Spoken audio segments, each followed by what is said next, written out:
I'm Fara Sax, and welcome to the Community Voice. Turns out your mother was right after all when she says, I don't like your tone. According to my guest, Rosemary Ravinal, the tone and language we use directly influences our careers, our relationships, and our earning success. Rosemary is a TEDx speaker and executive speaker coach who works with high-profile leaders, helping them reach their full potential through great communication. Rosemary, thank you for coming and being my guest today. I can't wait. I'm thrilled to be here. Was my mother right? Yes, she was. Why? Yes. Because our voice is an expression of who we are. And very often we're not taught how to use our voices, particularly women. We don't really get voice training in school. We're not taught how to speak in public. And now it's even worse because young children are born with a device in their hands and they're not really trained to speak face to face with anyone. They communicate through devices. So we are now at a point where we need to go back to the basics, understand how to speak, how to use the tone and all of the dynamic of your vocal toolbox to communicate who you are, what you stand for, and to explore the world. So it can't be more important. And today, even with all the technology we have, it becomes increasingly important. So as we get started, I'd really want to hear your background. Why this? What led you to this moment of us sitting together in this hot summer day in a cool studio? But why? Why speaking? Why effective speaking? Why tone? Why language? How did this become important in your life as a life's work? Like so many callings, it comes from moments of conflict, of trauma, of something dramatic happening in one's life. And in my case, it was that I came from Cuba at age 7. And though I came with my parents, I was put in a boarding school for 3 years. And the shock of being in a new culture, not speaking English at all, put me into a state of withdrawal from the world. I couldn't speak for a couple of years. But when I came out of it, I was able to speak English without an accent, but I came as well with a stutter, a terrible stutter, where I would then realize that I would be embarrassing myself and then stop talking again. So that went on and on into my high school years, and I learned how to sort of put it in its place and soften the edges a little bit and not let people on to the fact that I couldn't say a P or a T without stumbling. And it wasn't until college that I found a good voice coach and started to really deal with this as an impediment, as a dysfunctional ability to, dysfunction in speech that would be a hindrance in my career. I chose journalism, and I chose broadcast journalism. Well, that just seems, what an oxymoron.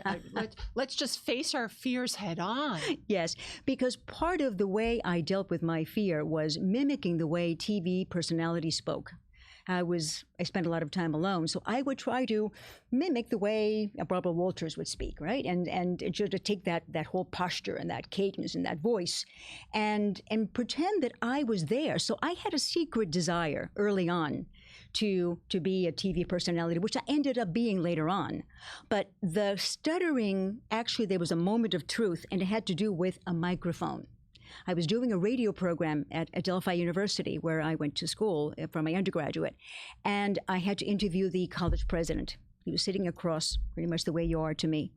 And I had to do the opening, do the introduction, and I said, this is it. This is life or death. If I stutter into this microphone, I'll kill myself. And it was that sort of, I have to push through. And after that time, it minimized my stutter. I was able to get in front of it. I was able to find the words that were fluid in my mouth so that it's still there. If your stutterer is always there, and it comes out sometimes when I'm under stress, but I know how to work around it. And the same way that I tell a lot of my clients who may have not a stutter, but an accent, find the words that are comfortable to your mouth and use those. Know how to go around the speed bumps. Interesting. And you make a point of the difference between vocal tone and the language between men and women, and where that's taken us in significant professional settings. Why does the tone and language matter? It matters because there's this sort of breakdown of how people communicate. And this is scientifically proven that only 10% of what you say, the words that you say, really makes a difference in the way you are perceived.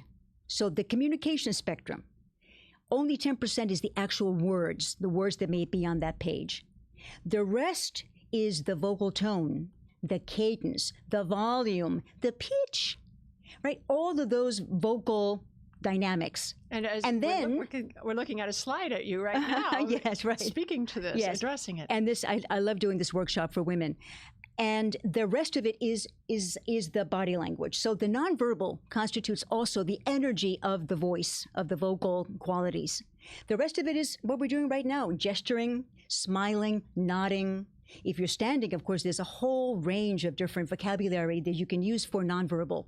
So what people receive from us is only that small percent of the actual words, but everything else is vitally important. So let's role play this. Let's just take a sentence. Sure. You pick the sentence. You're the guest. You're my guest of honor, and talk about the different ways that would effectively communicate the message better. Okay. I'm glad to be here. I'm glad to be here. I am really glad to be here. You see? Yes. It's a very simple sentence, but I could have just said, I'm glad to be here. But then when you elevate it and gesture and say, I'm really happy to be here, it just takes on a different dimension. And if you, obviously, there's countless situations where you can use that for effect. But sometimes we become very self-conscious because we don't want to be loud, because we're taught not to be loud. We're talking about women now in general. Yes, yes, in general. We're taught not to be aggressive or pushy. And so we tend to tamp down on all of who we are. Do men do that? Men don't do that as often. What do they do instead? Men have been taught to first take up a lot of space, to be big in terms of that body position, to be aggressive, to be competitive when they speak, to be direct and forceful. That's a sign of maleness. But would it work for women? No. General, and then we're talking generalizations. Right, absolutely, because to make it more effective so our audience can go out there and they can earn more money, communicate with their loved ones, and have a more enriched life. Once we become self-aware of the patterns of how we communicate, then we can start to make adjustments. Then it's almost like as if you're taking, it's a kaleidoscope of possibilities. You know what your range is. If we don't realize that, it's like learning to dance but only having 2 steps. But if you learn 20 steps, then you can tango and you can do cha-cha and you can do a multitude of different things. So you're expanding the possibilities of your making a difference in the world. And by that I mean difference in terms of speaking to one person or to 1,000 people.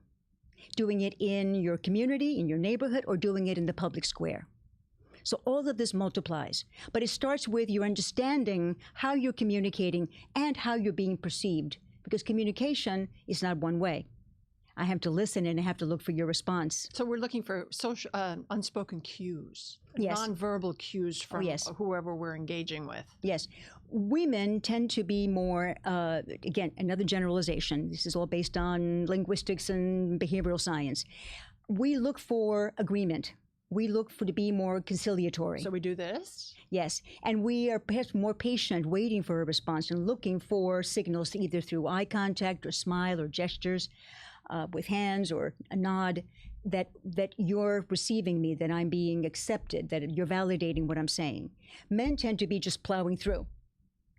And so their approach is, for example, if I were to say, as a male, you have a flat tire. You have a flat tire, fix it. Or if I would say, you may have a flat tire, Fara. I think you should go out and check.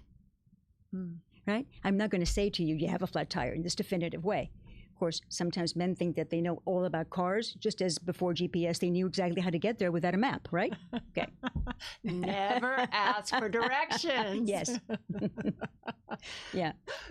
And also, can we elaborate on how the pitch affects perceptions of authority and how that differs differentiates between men and women? Yes. Well, let me ask you a trivia question. Uh-oh. Now I'm in the hot seat. Okay, Oh, boy. in which country, the U.S. is not included in this, do women have the highest pitch, and it is socially acceptable? France. No. Italy? No. My Give you a backyard? key. Japan. It's Japan. In Japan, women's voices are by culture high, very high. The high pitch, and that's rewarded. The Netherlands, surprisingly, is where the women have the lower range of tone. It's interesting, right? I mean, it's about social norms, But how does that affect each of those cultures as way women are perceived and in Japan and in the Netherlands? In Japan, for example, there's still a very, very strong male hierarchy. It still exists, even though it's a highly evolved country. So there's different, I think, social norms. But let's take a look at the United States. If we look at broadcasting, for example, women were not accepted in broadcasting until way into the 70s with Barbara Walters breaking through national anchor desk because our voices were too high. They were not perceived as authoritative, commanding, believable. So our voices were never really heard on radio, for example, in the early days, because we were doing comedy skits. We were doing things about how to raise your kids and how to do gardening and how to make the pot roast. But to say that that there's major things happening in the world, it had to be that voice. So there's this. We started off with that historically, that the higher pitch was assigned to women with femininity, with lack of agency, right, with a very defined role in society.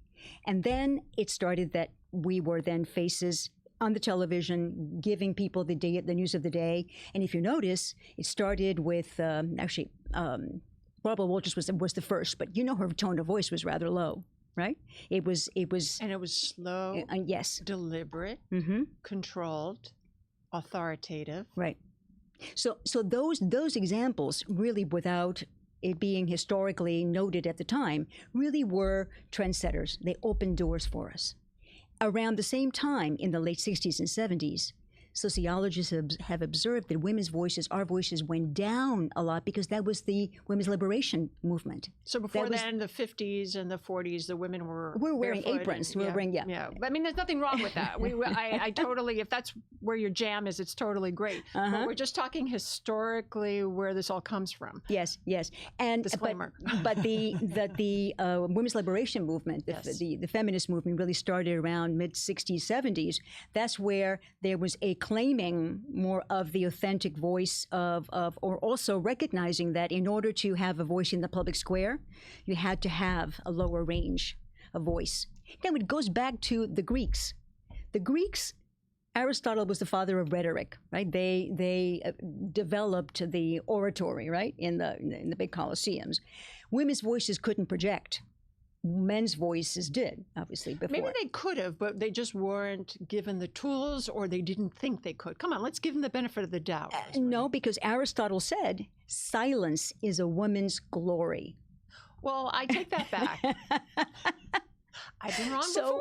So we were meant to be silenced. There was no room for that. Even at the time of the real development of rhetoric and oratory, and the great the Greek sort of titans of public speaking, but it took a long time, and over centuries it took a long time because women weren't given that forum. Not only were they not given the forum, but if they did speak on behalf of, let's say, abolition or suffrage, to getting the right to vote, no one was there to scribe, to document, to be a stenographer for what they said.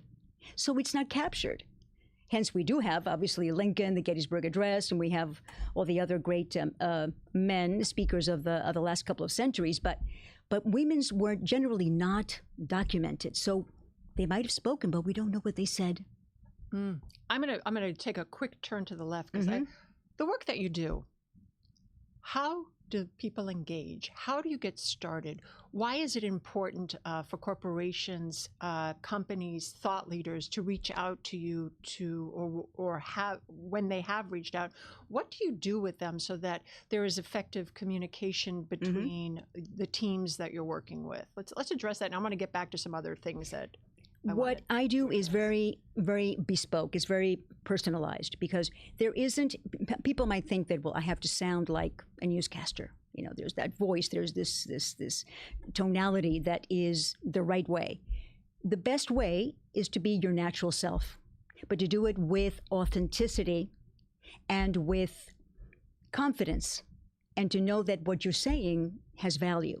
So sometimes people, as I said earlier, come to me with an accent and they said, I'm very self-conscious of my accent. Okay, I can understand you, but maybe you're stumbling on certain words that are more difficult for you to say. Let's find others. I work a lot with young women who are up-and-coming leaders in their corporations who are frightened about doing presentations. They tend to be verbose. They tend to exceed their time. They want to say so much because they want to demonstrate their competence.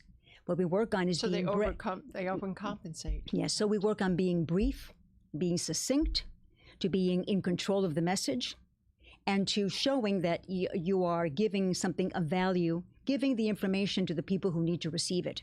So you're taking yourself out of the equation to a large extent and putting it in the context of who am I serving? What is the purpose? What is the intention of what I'm saying? As opposed to others who might say, oh, I have so many filler words and I keep saying and ah. Let's talk about that. Let's talk about the and ah and fillers likes. Is one of my favorite topics. And we're not talking about Botox, right?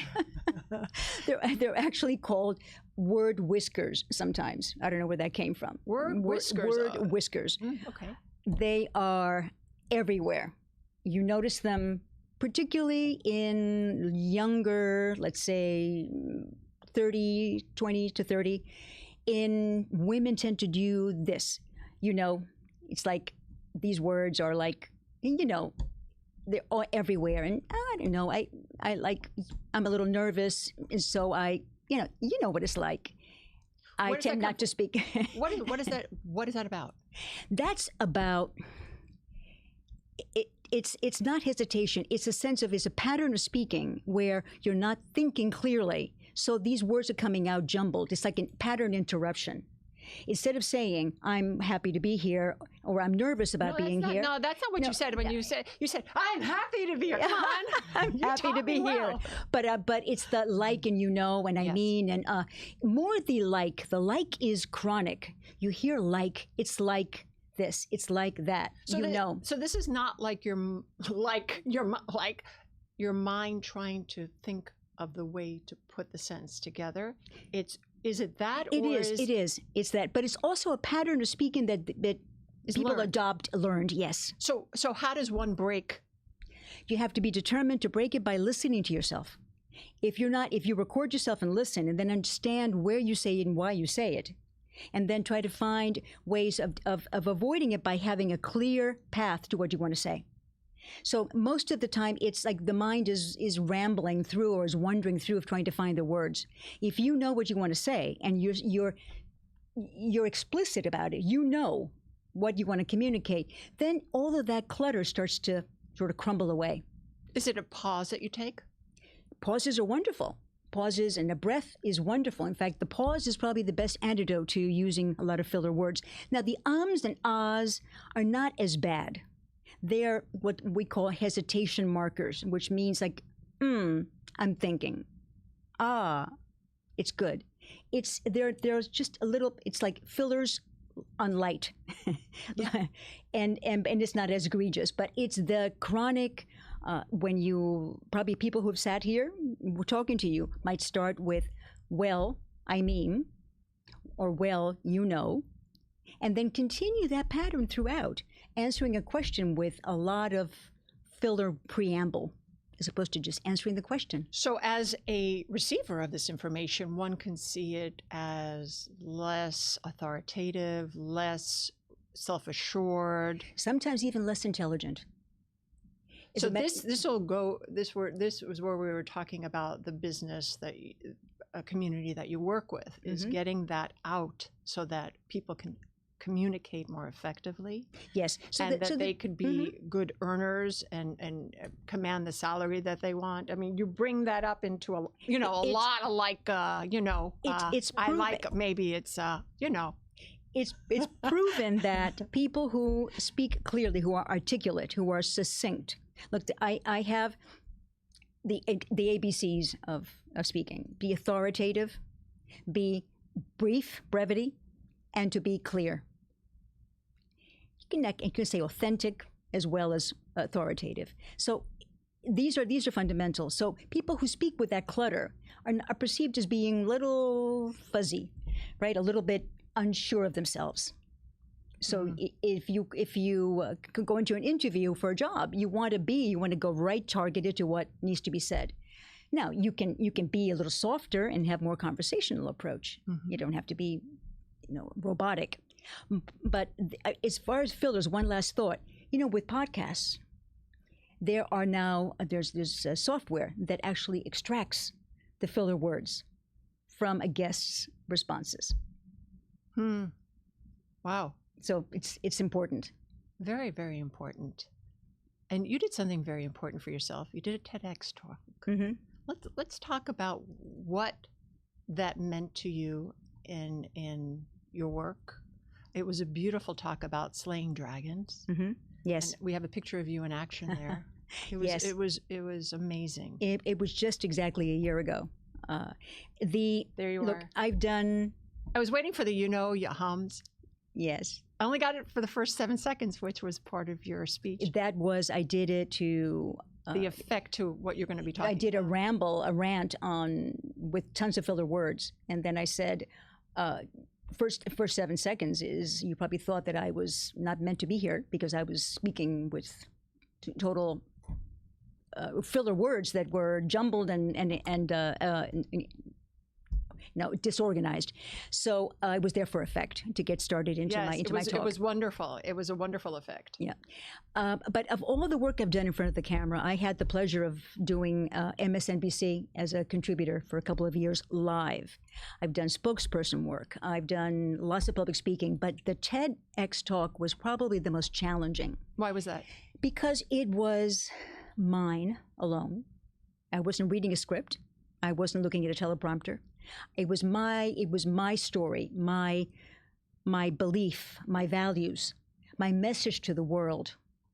And I had to say it without notes. Of course, I had slides which were a form of teleprompter guiding my ideas. But it was just me on the stage with some slides as a backup, sharing an idea worth sharing. Is what the TED model is all about, is ideas worth sharing. And it was the preparation for it, the research was a 6-month process. So I'm very proud of it. I'm going to do a second one sometime soon. But it was like saying, okay, this is me. I'm not here on behalf of someone else. I'm here for myself. And what I said about slaying the dragons, which is basically the dragons are the things that keep us from our highest potential as a speaker, as a highest potential as a communicator. And a lot of those things are in our heads.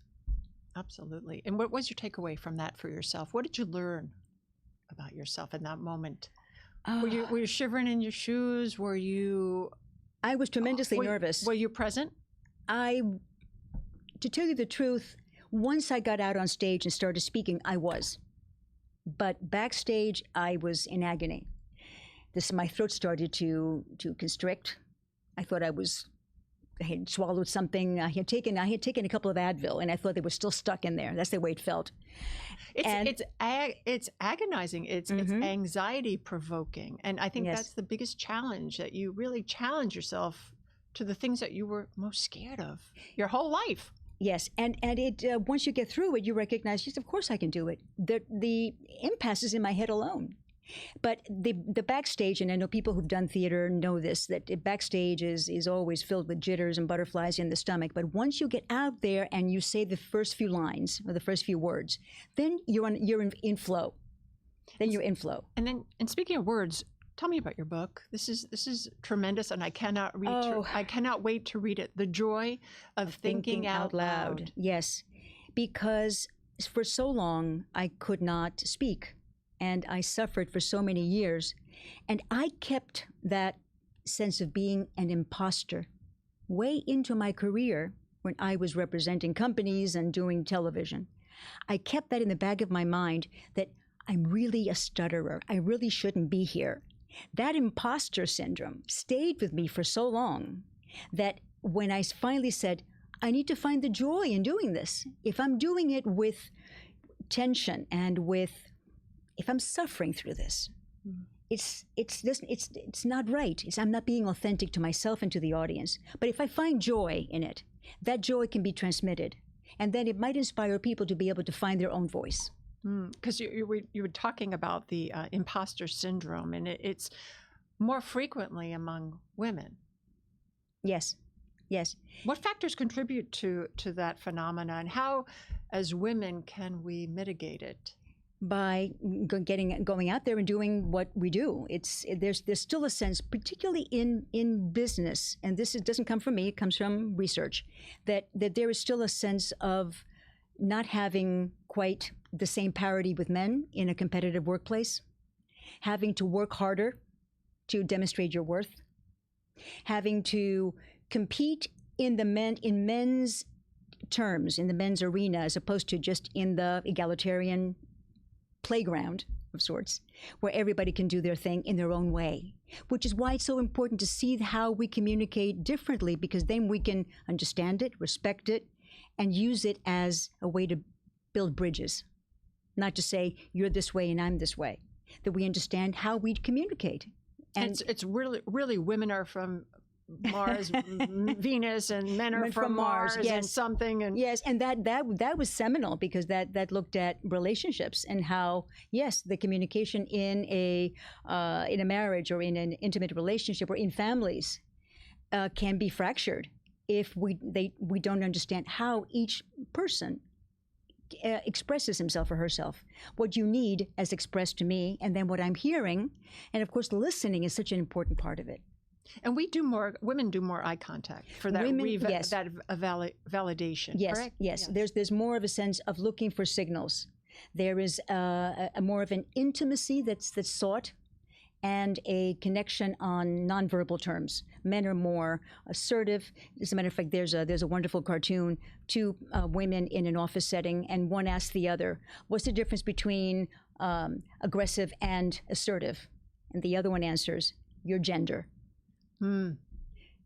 So it's still, this is a fairly recent cartoon, and it still prevails, that women who are loud and direct and focused are aggressive. How do we break that paradigm? I think we have to educate everyone, and to start really letting people know that this is ridiculous. Where we have to break out of those silos, out of those preconceptions, which, as I said earlier, we're dragging them out, from the past into the present. And it's time we recognize that doesn't work. Do we have to speak more clearly? Yes. Do we have to know what we intend to say and how the impact of our words land on other people? Yes.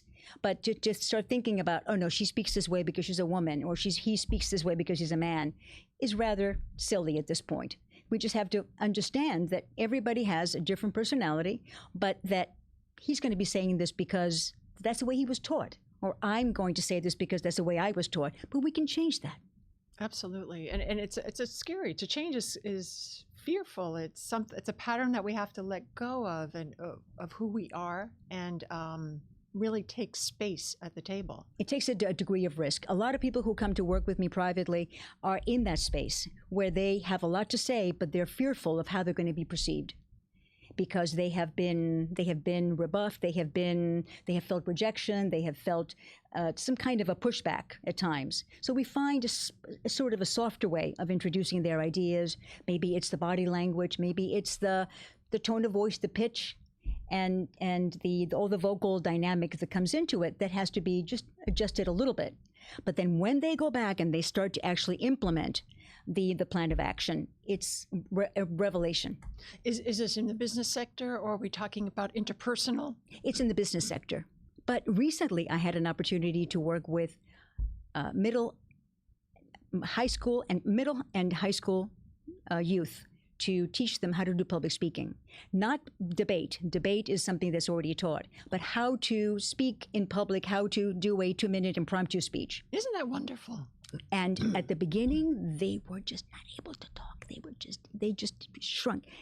When we finished the 4-week program, they were out there. They were talking. They were talking, and actually, you could hear what they were saying, and you could see that it was just a radiant expression. What a confidence booster! I was in seventh heaven because I had never had such a transformation so quickly, and I had never worked with this age group before. So I was really satisfied.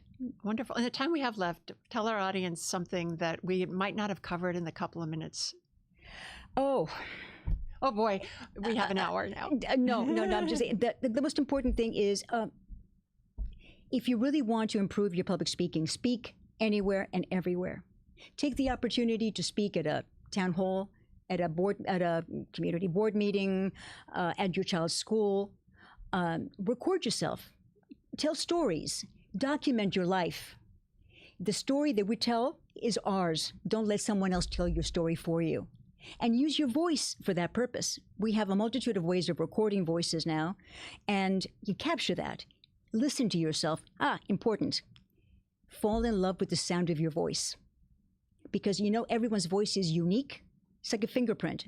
Your voice is unique as your fingerprint. So we need to love our voices. So many people say, "Oh, I don't want to see that video. I hate the sound of my voice." Right? I've heard that before. Nah. Absolutely. So we need to just embrace who we are, that we have a lot to say, we have a lot to give to the world, and our voices matter.